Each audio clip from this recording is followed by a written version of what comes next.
Gila. Benar-benar gila dan di luar nalar sehat kita sebagai penikmat sepak bola. Kalau kalian sampai kelewatan atau ketiduran pas pertandingan antara Portugal melawan Kroasia, jujur saja, kalian baru saja melewatkan salah satu drama paling epik, paling menegangkan, dan pastinya paling kontroversial di sepanjang pagelaran Piala Dunia 2026 ini. Coba kalian tutup mata sebentar dan bayangkan posisinya. Tertinggal gol lebih dulu di babak kedua. Susah payah bangkit lewat tendangan penalti yang penuh tekanan. Berhasil mencetak gol kemenangan super dramatis di menit ke-90. Dan puncaknya, ada sebuah insiden VAR super gila yang membatalkan gol penyama kedudukan Kroasia tepat di detik-detik akhir menit ke-113. Ya, kalian tidak salah dengar. Menit 113. Jantung rasanya mau copot. Tapi tenang dulu, kawan-kawan. Hari ini kita tidak cuma akan membahas betapa beruntungnya skuad asuhan Roberto Martinez bisa lolos dari lubang jarum melawan Kroasia.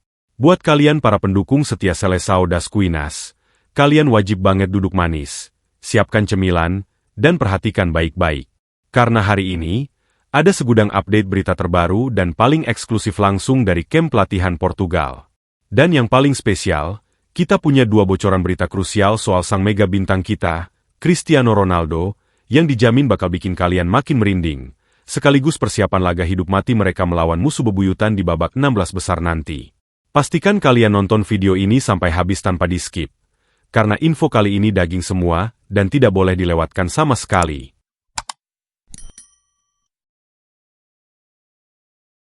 Oke, sebelum kita masuk ke berita panas hari ini, mari kita kilas balik sejenak soal laga super jantungan lawan Kroasia tadi. Jujur saja nih, babak pertama itu sukses bikin kita ngantuk, frustrasi, sekaligus deg-degan tidak karuan. Skor kacamata bertahan sampai turun minum murni karena lini tengah Kroasia, yang secara mengejutkan masih saja dikomandiu oleh Jenderal tua Luka Modric, benar-benar menguasai tempo dan ritme permainan. Portugal terlihat seperti kebingungan, seolah kehabisan bensin untuk mencari celah menembus tembok pertahanan rapat lawan. Lalu, petaka yang paling kita takutkan beneran terjadi di menit ke-53. Ivan Perisic, pemain veteran yang entah kenapa selalu saja wangi, licin, dan tajam kalau main di turnamen besar, berhasil merobek jala gawang Diogo Costa lewat skema serangan balik mematikan. Di momen ini, jujur, pasti banyak dari kalian yang sudah mau matikan TV dan berpikir, udah, kelar. Selesai sudah perjalanan Portugal. Tarian terakhir Cristiano Ronaldo seolah akan terhenti secara tragis dan memalukan di babak 32 besar ini. Tapi disinilah mental juara diuji. Kita harus benar-benar angkat topi setinggi-tingginya buat pelatih Roberto Martinez. Dia menunjukkan kelasnya dengan mengambil keputusan taktis yang super berani, tanpa terlihat panik sedikit pun. Tepat di menit ke-61, dia membongkar pakem dengan melakukan rotasi pemain besar-besaran. Bernardo Silva dan striker muda mematikan, Gonçalo Ramos, langsung dimasukkan untuk menambah daya ledak di sepertiga akhir lapangan. Dan hasilnya terasa sangat instan. Tekanan bertubi-tubi Portugal akhirnya memaksa pemain Kroasia melakukan kesalahan fatal di kotak terlarang dan berbuah hadiah penalti di menit ke-67.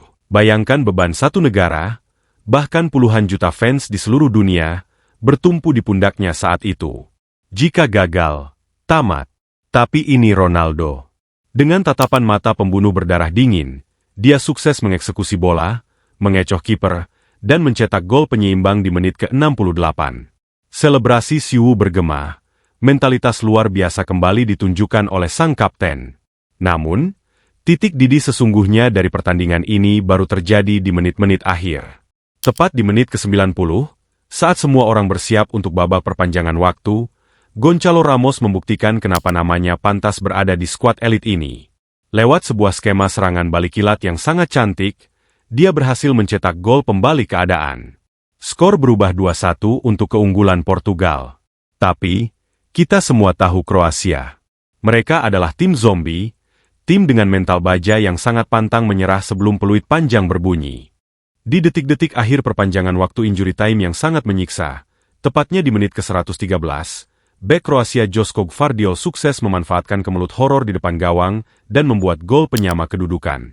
Semua pemain dan staf pelatih Kroasia berhamburan ke lapangan, selebrasi gila-gilaan layaknya memenangkan trofi. Sementara supporter Portugal di tribun sudah tertunduk lesu, beberapa bahkan sudah menangis. Tapi nasib ternyata berkata lain. Wasit tiba-tiba menghentikan laga, berkomunikasi dengan ruang VAR. Setelah proses pengecekan layar monitor yang durasinya lumayan bikin asam lambung naik, wasit kembali ke lapangan dan menganulir gol tersebut. Ternyata ada satu pemain Kroasia yang sudah terjebak offside sangat tipis. Mungkin cuma selebar ujung tali sepatu, sebelum bola liar itu sampai ke kaki Gvardiol. Portugal menang 2-1 dan langsung terbang ke babak 16 besar. Benar-benar sebuah keajaiban dari lubang jarum yang paling sempit. Nah, sekarang kita masuk ke segmen berita utama yang sudah kalian tunggu-tunggu. Berita pertama dan paling ramai dibicarakan hari ini, datang langsung dari ruang ganti timnas Portugal. Dan ini 100% menyoroti sang kapten, Cristiano Ronaldo. Pasca ditarik keluar lapangan di 10 menit terakhir waktu normal semalam, banyak sekali spekulasi dan gosip murahan yang menyebar cepat di media sosial. Hater mulai berkoar.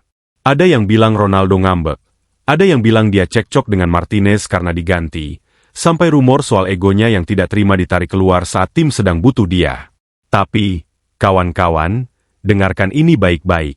Dalam press conference resmi pagi tadi waktu setempat, Roberto Martinez akhirnya buka suara dan membungkam semua omong kosong itu. Dia menegaskan secara gamblang kalau ditariknya Ronaldo itu murni 100% karena alasan taktik dan manajemen stamina. Martinez sadar betul kalau bermain di intensitas setinggi itu melawan tim fisikal seperti Kroasia, butuh pergantian untuk menyegarkan tekanan di garis depan. Yang bikin kita makin merinding dan salut. Bocoran dari jurnalis top Eropa soal suasana ruang ganti Portugal sesaat setelah pertandingan selesai sangatlah mengharukan. Katanya, Ronaldo sama sekali tidak menunjukkan raut wajah kecewa apalagi marah. Malahan, dia adalah orang pertama yang berdiri di lorong ruang ganti, menunggu satu persatu rekannya masuk. Dia memberikan pelukan super erat kepada Gonçalo Ramos sang pahlawan kemenangan, dan langsung memberikan pidato motivasi yang sangat berapi-api di tengah-tengah ruang ganti. Fakta ini membuktikan dengan sangat jelas kalau skuad Portugal saat ini jauh lebih dewasa, harmonis, dan sangat solid.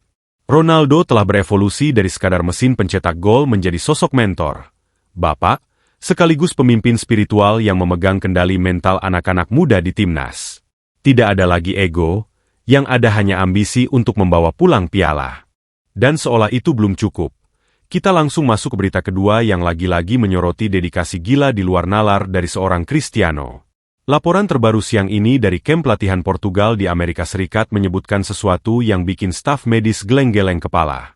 Setelah bermain dengan intensitas brutal selama lebih dari 80 menit semalam, Roberto Martinez sebenarnya memberikan jatah libur latihan fisik recovery untuk seluruh skuad utama pagi ini. Semua pemain dibebaskan untuk beristirahat di hotel atau menghabiskan waktu santai. Semuanya, kecuali satu orang. Siapa lagi kalau bukan Ronaldo? Pagi-pagi buta waktu setempat, saat rekan-rekannya masih tertidur pulas memulihkan otot, Ronaldo dilaporkan sudah berada di pusat kebugaran. Dia melakukan sesi krioterapi secara mandiri, melahap menu latihan peregangan ringan, dan yang paling gila, dia meminta staf pelatih untuk memutarkan rekaman video taktis pertandingan musuh mereka selanjutnya. Saat itu juga, di usianya yang sudah menyentuh kepala 4, rasa lapar dan obsesinya terhadap kemenangan sama sekali tidak memudar. Ronaldo tahu betul bahwa lolos dari Kroasia dengan cara beruntung seperti semalam tidak akan cukup untuk memenangkan turnamen ini. Dedikasi seperti inilah yang menular dan bikin pemain muda Portugal lainnya merasa malu kalau mereka sampai bermalas-malasan di sesi latihan. Karena jujur saja, The Last Dance ini tidak akan berjalan mulus kalau melihat performa tim secara keseluruhan. Ini membawa kita ke berita ketiga yang mewajibkan tim pelatih melakukan evaluasi besar-besaran dan sangat mendesak. Media-media olahraga top Eropa saat ini sedang ramai-ramainya melontarkan kritik pedas, tajam, dan menohok ke arah lini pertahanan Portugal. Karena secara statistik dan kasat mata, duet bek tengah Ruben Dias dan Renato Veiga masih terlalu gampang kedodoran ketika berhadapan dengan transisi serangan balik cepat. Lalu, kenapa lini belakang ini mendadak panik dan harus banget dibenahi dalam waktu kurang dari 4 hari? Jawabannya sangat amat jelas. Karena monster yang akan menanti mereka di babak 16 besar nanti bukanlah tim sembarangan. Sesuai bagan turnamen, Portugal resmi akan berhadapan 1-1 dengan tetangga sebelah rumah mereka, Sang Matador, timnas Spanyol. Laga yang selalu diberi titel sakral Derby Ibria ini, sudah dijadwalkan akan mengguncang Dallas Stadium. Ini dipastikan bakal menjadi pertandingan paling brutal, paling ditunggu, dan paling banyak menyedot animo pecinta sepak bola sejagat raya. Spanyol melenggang ke babak 16 besar dengan rekor statistik yang sangat mengerikan. Gaya ball possession modern yang mereka mainkan saat ini semakin gila dan mencekik perlahan. Ditambah lagi, mereka punya winger-winger muda yang kecepatan larinya tidak masuk akal, siap mengacak-acak dan menghukum bek sayap Portugal yang berani telat mundur. Untuk pembahasan selanjutnya kita akan buatkan video khusus Portugal versus Spanyol. Melihat gaya main skuad Portugal yang semalam masih sering hilang fokus dan lumayan diselamatkan Dewi Fortuna. Menurut kalian mampukah Ronaldo memimpin pasukannya untuk memulangkan dominasi penguasaan bola Spanyol di babak 16 besar nanti? Atau kalian justru merasa pesimis? Kalau kecepatan anak-anak muda Spanyol bakal menghancurkan lini belakang Portugal. Coba tulis pendapat kalian di kolom komentar, kita debat sehat di bawah. Sampai jumpa di video berikutnya.